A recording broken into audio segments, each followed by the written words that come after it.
Ma'am, please share your personal reminiscences with His Grace Dr. Paulos Mar Gregorios, as we all know that you know him from the days he was Mr. Paul Verghese, and from then on you were so lucky to see the great legacy of this personality from Paul Verghese to Metropolitan Dr. Paulos Mar Gregorios, a world-renowned polymath and a polyglot. So it is my fortune, my like I am very fortunate to have you, ma'am, because you are only one of the few persons who are in this world who knew him from that day till his last time. So it is an honor to have you, ma'am, in this interview series. And so I request you to kindly share your personal reminiscences of Metropolitan Mar Gregorios. That was, I started knowing him from the time he came to work at the fellowship house as my father's assistant. That was in 1954. He was a perfect stranger to us. We didn't know him before at all. But somebody gave him the information. He was actually looking for. He had come back from abroad from the US after having qualified as a theologian. He wanted to serve his church, and he was looking for the right place to start his work. And he went to several places, but then nothing seems to suit him. Nothing seemed to suit him. So finally, he just didn't know which way to turn. At that time, it so happened that an old friend of his by name Philip Atitotatil, he is a close friend of my father's also. And he happened to, Mr. Paul, in those days, he was Mr. Paul Verghese. Mr. Paul Verghese happened to see this Philip Atitotam and told him that he was looking for the right place to go to work to serve his church. And he wasn't able to find anything so far. And then Philip Atitotam told him, I would advise you to go and meet Mr. M. Tommen of the Alvey Fellowship House. He should be able to give you some guidance in the matter. And he told him how to get to our house. And the next evening, one evening at about 5 p.m., this perfectly strange person, Mr. Paul Verghese, he walked into the secretary's quarters of the fellowship house where we were living. He just walked in and introduced himself as Mr. Paul Verghese. And it so happened that my father had been taught by his father. His father was a school teacher, and my father, even though he belongs to Talayola, there were no schools in Talayola in those days. So he went to his mother's house at Mulanduruthi, and that is where he did his schooling. He went to the Mulanduruthi school, and that is where Paul Verghese's father happened to teach my father. So a link was established. And then this Paul Verghese told my father he was very desirous of, he had got qualified in theology and all that, and he was very desirous of serving his church, and he didn't know what to do. So my father told him about all the work that he was doing at the fellowship house. The fellowship house was just 2 years old at that time, very young. And my father had just started working on it when this new person came along. But then I don't know what happened. This gentleman got really impressed by the kind of work that my father was planning to do at the fellowship house. He got impressed. And so he decided to come and join my father as his assistant.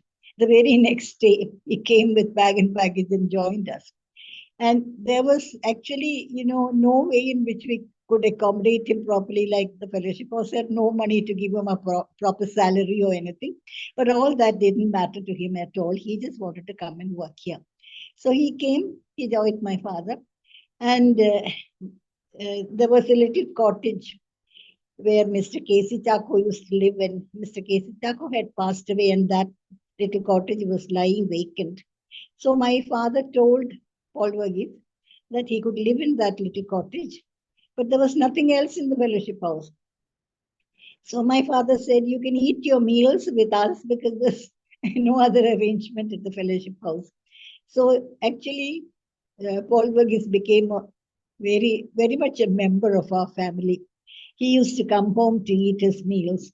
Every morning, noon, and night, he would come and eat with us. And, he was extremely fond of children.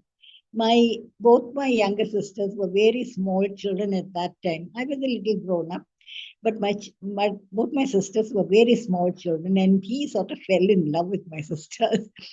and and he would come home to eat breakfast, lunch, and dinner.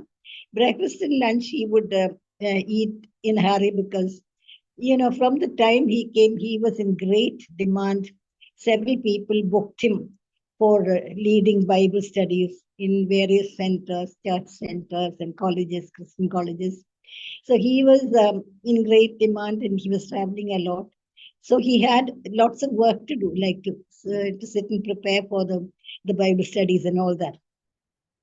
So the fellowship house had a little office building, and my father told Paul Verghese, you can use the office building where all the books are kept.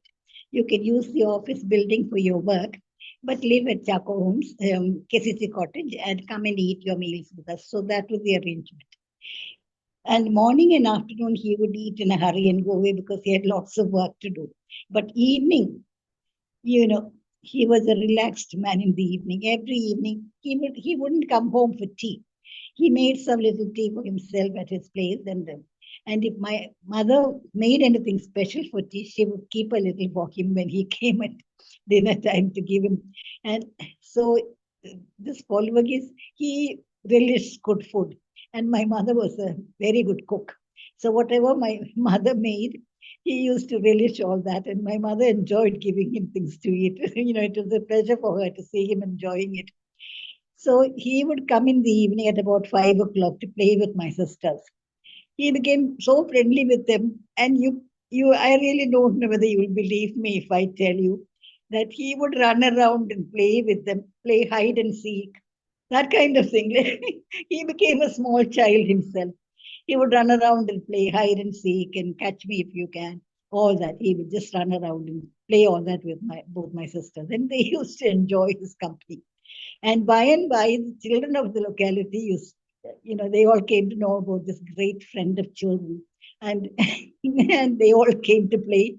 In the evening, all the children of the locality would gather together. They all would have a hilarious time running around the trees and and Paul Verghese, he used to run fast. These children would run after him, wouldn't be able to catch him. But the little children will go and hide somewhere, and he'll immediately go and find them.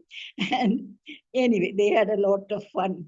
And at about 6 o'clock, he'll go home, have a bath and all that. And promptly at 8 o'clock, he would come home again and he would join us for prayers. We used to have prayers, family prayers at 8 o'clock, and he would join us for prayers.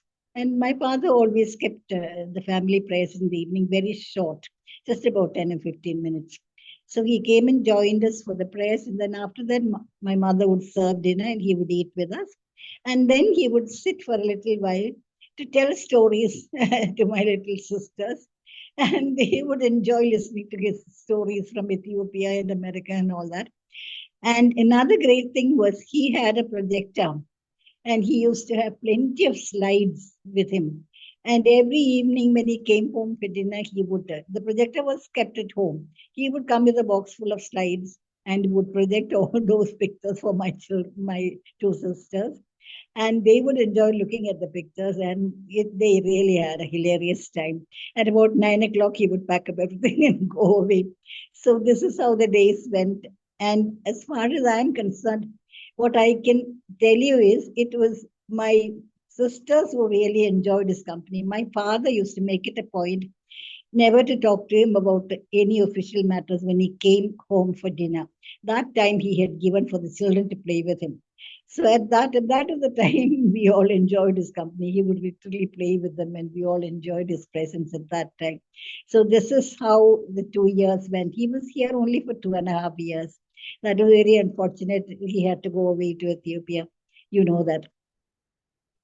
But then that simply had to be, even though we were all very sad. He became very friendly with the rest of the locality, and everybody was very friendly with him. He became a part of this community here, and so much a part of the community, and they all loved him so much. But then the stay was really short. He had to go away. They were all very sad to bid him goodbye. And they gave him a farewell party at the fellowship house. And he called all the children for a little farewell party and all that. And then he left. Very soon he left. That was sad. But this is the beginning of the friendship. And after that, I have been able to keep up the friendship in the what should I say? I was fortunate because after I got married, I was my husband's work took us to places like Bangalore and Hyderabad, and those were places that Father Paul Verghese, the later metropolitan, he used to come visiting those cities quite often. So I have had many more opportunities in later life to meet Father Paul Verghese and later metropolitan. I had many more opportunities. Every time he came for some conference to Bangalore, my husband would go and bring him for at least one meal with us. He would come home and sit down and have a meal, but then sit down and play with my children. I had two boys. Play with my children for as long as we could, and then he'd go away. Like that, we kept up the friendship. And in Hyderabad, or later, my husband's work took him to Hyderabad. We were in Hyderabad for 30 years. Many times, he happened to come to Hyderabad for conferences and all that. And every time he came, my husband brought him home. And every time he came, he spent a lot of time with my children. So the children also kept up the relationship very warmly with him. So as a family, we have all known him so closely and so warmly. That is one thing I would like to say. And then what really stands out in my memory is, that sixth General Assembly of the World Council of Churches held in Vancouver, Canada. I was one of the delegates from our church with four others. And the metropolitan delegate was Metropolitan Paulus Mar Gregorios. So he was there, and then three others, and then me. The five of us went together to Vancouver to attend this General Assembly. So for 3 weeks, we were together at the University of British Columbia, UBC, Canada, Vancouver, Canada. And every evening, these four of us, we used to go to Tirumeni's room every evening and have a meeting in his room, reviewing all the sessions of the assembly that we witnessed that day. So we used to, keep up that kind of relationship with Tirumeni, even though it was a formal occasion there. We kept up the relationship, and especially me, I continued the friendship with him till the end. And then, if I may share something very personal with you, at the sixth General Assembly at the Vancouver Assembly, it was time for filling the positions on the Central Committee of the WCC, World Council of Churches. And there was one position that had to be given to an Orthodox Church member. And the obvious choice, of course, was Tirumeni. And Tirumeni, if he became a member of the Central Committee, naturally, he could even be the moderator. And so that is how things were. And the WCC officials were rather scared of him because they held very different points of view. Tirumeni was extremely Eastern in his thinking. WCC was all Western and Protestant. And so the views didn't agree much. So they were rather scared of having him on the Central Committee. So they tried to prevent his getting on to the Central Committee. And when the time came to propose a name for the Orthodox member, I was told about it, that this conspiracy was going on. The previous day, one of my friends came and told me this conspiracy is going on. Be careful how you're going to deal with it. So when the time came to propose the name from the Orthodox member, when the time came, they proposed my name, but God gave me the courage to stand up and say, I believe strongly that this position should go to Bishop Gregorios. So thank you for offering the position to me, but I would like to decline the offer, I said. So they naturally had to, I mean, there was no other go. They simply had to take him into the central committee. But in the central committee, if you are one of the presidents, you can't be the moderator. They didn't want the moderator's position to go to him. So very cleverly, you know what they did? As soon as his name was proposed and he was taken, they said they created another president's position on the committee. There were already 6 presidents, and they created a 7th president's position and conferred that on Tirumeni so that he was prevented from becoming the moderator. That is how they managed it. Anyway, I was happy that I was able to get out of the thing and give the position to him because I had previous knowledge of what they were planning to do. I was able to do that. And then Professor Taragan was another delegate with me, and we were all sitting there in this when this drama was going on. When I declined the position, Professor Taragan came and hugged me from behind. He said, thank you, child, for God bless you, child, for the sacrifice you made. That is what Professor Taragan told me. And anyway, I felt so happy that I was able to decline the offer so that the position would go to Tirumeni. So that is how things went. And after that also, we continued the friendship. Many times he has come home to Hyderabad, many times even after that. We continued the friendship till the very end, even after he became the bishop of the Delhi diocese.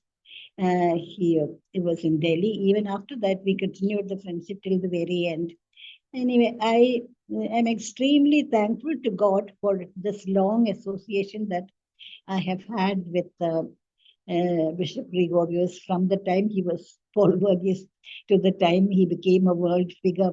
I was closely associated with him, and I'm thankful to God for all the opportunities he gave me for being so close to him. Ma'am, M. Tommen sir Mm. was one of the great spiritual influencers, especially in the Orthodox Church and also in the life of Paul Verghese. And we know that after a certain point of time, Grigorius Sirmeni is being influenced by the life of great spiritual fathers, monastic fathers, and the head of our church. But his initial influence, a man who influenced him a lot to take higher decisions in life, decisions that mattered the most, was Mr. M. Thoman, sir. So how can you just relate to that kind of relationship, the relation between what Mm. impact does Mr. M. Thoman sir have on the life of Mr. Paul Varghese? At every step, every important step that Paul Verghese had to take in his life, he always considered my father as his spiritual elder brother, and always took his advice very seriously, and on matters which meant taking a very important decision in his life, he consulted my father and took my father's advice very seriously. At least on 2 different occasions, I can say that with certainty. When Emperor Haile Selassie came and in 1956 came to India and insisted on Paul Verghese returning to Ethiopia, he just didn't want to do that because he had just started working for his church and he wanted to continue working for his church. So he just refused to take it. But then the emperor was so unhappy and he complained to our Catholicos that this man will not, he will not accept my invitation and all that. He complained. So our Catholicos, Georgius II, you know what he did? He told the emperor, I can't impose my decision upon the man, but I would advise him to go back to Alva and use his time in prayer till a decision becomes clear to him.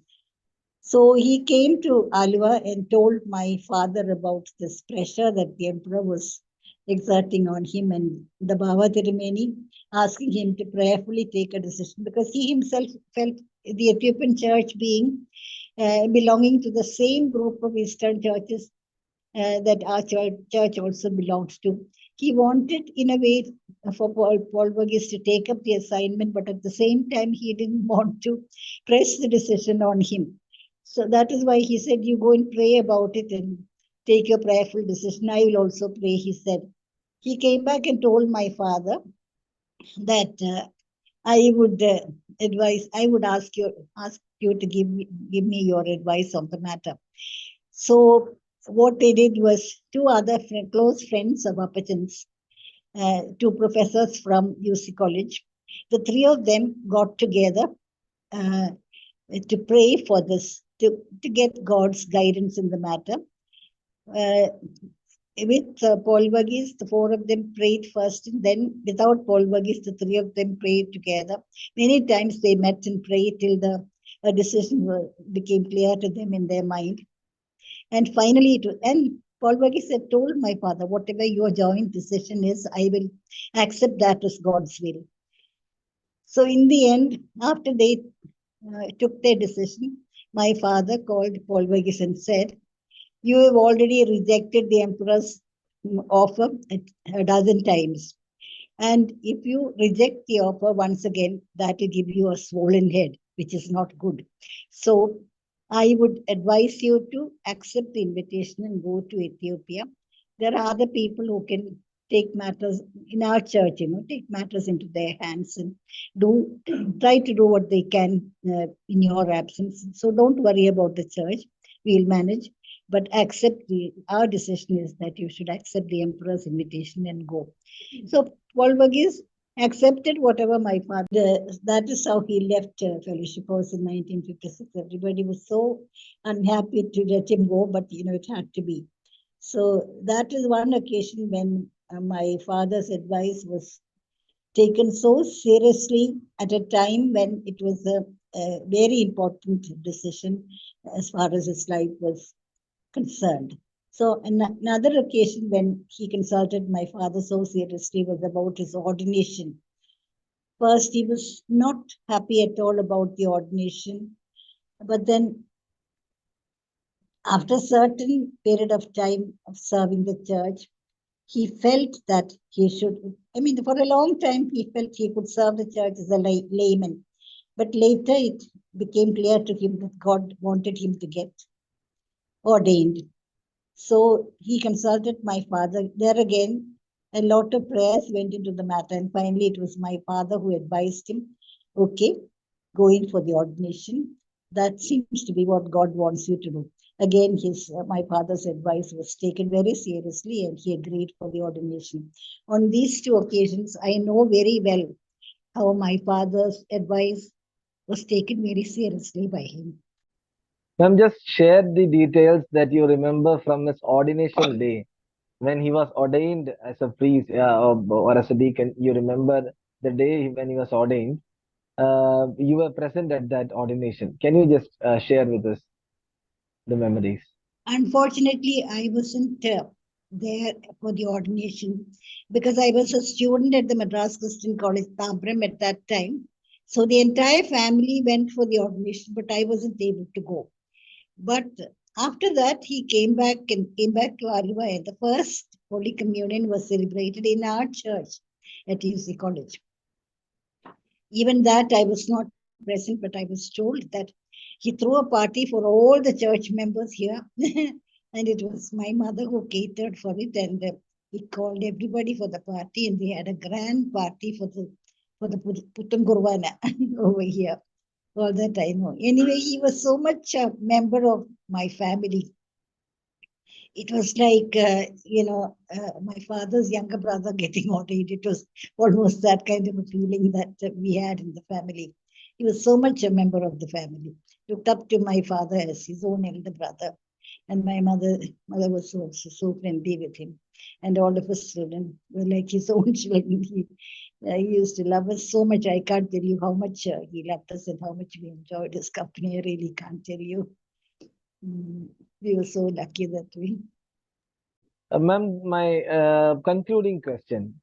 Mm. Uh, what qualities can you tell, especially to this generation, both as laymen or priests, that we must acquire or admire from the life of Metropolitan Paulos Mar Gregorios, even though there are many? But in short, can you just say two or three qualities Mm. that we can admire or acquire to do that? Yeah. He was a man of convictions. What I admired most about him was whatever happened, his well thought out convictions. He adhered very strongly to them. Whatever happened, he would stand firmly on his convictions and wouldn't waver.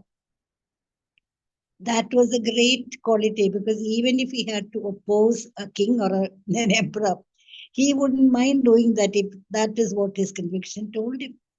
A man who stood by his convictions and didn't mind giving up anything for the sake of going by his conviction. He was that kind of a man with such a strong integrity. A man who could be believed to the innermost core of his personality.